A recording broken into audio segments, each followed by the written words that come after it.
Gare Entreprise a été créée dès le mois de juin à une demande forte des acteurs économiques du territoire pour répondre à une demande, un besoin de se retrouver dans un mouvement patronal différent des organismes patronaux classiques. On considère qu'il doit y avoir une certaine transparence entre tous les adhérents, également une volonté d'avoir un mouvement transversal où les chefs d'entreprise seront acteurs de ce mouvement en y participant. Je crois que c'est la philosophie importante et puis la volonté surtout et évidente que ce mouvement ne soit pas sclérosé, qu'il vive. On a l'opportunité et la chance d'avoir des chefs d'entreprise de tous les horizons qui sont industriels, qui sont dans le commerce, qui sont dans le tourisme, qui sont dans les services, qui sont du territoire alésien, mais également qui sont bagnolais, qui sont nîmois, qui sont de Port-Camargue, du Vigan, qui nous ont rejoints pour justement vivre cette aventure importante pour le Gard.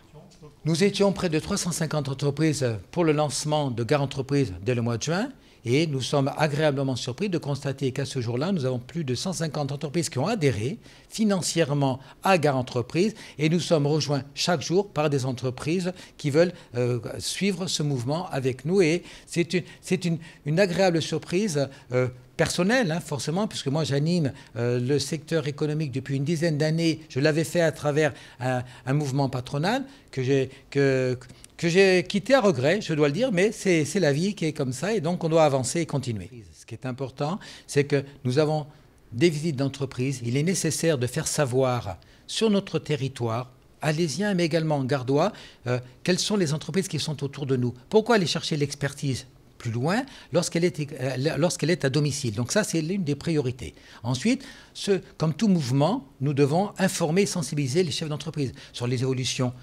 législatives, administratives, les informer et les alerter. On a un devoir également de formation. On doit former nos salariés pour qu'ils soient compétitifs et on est effectivement dans une société qui évolue très très vite. Donc ça, c'est l'objectif principal.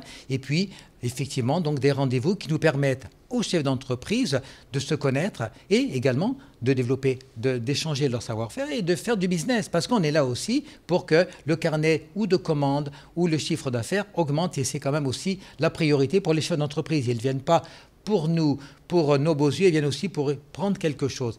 En sachant également qu'on a aussi la nécessité de les défendre. Les défendre, ça veut dire que lorsque l'entreprise a des problématiques dans la gestion de son personnel ou lorsqu'elle a des difficultés financières, on doit être en capacité d'avoir les réseaux pour les accompagner. Gare Entreprise est un grand réseau et c'est ce qu'on va essayer de mettre en place et de développer avec une volonté que demain, tout le monde participe à l'évolution de ce mouvement.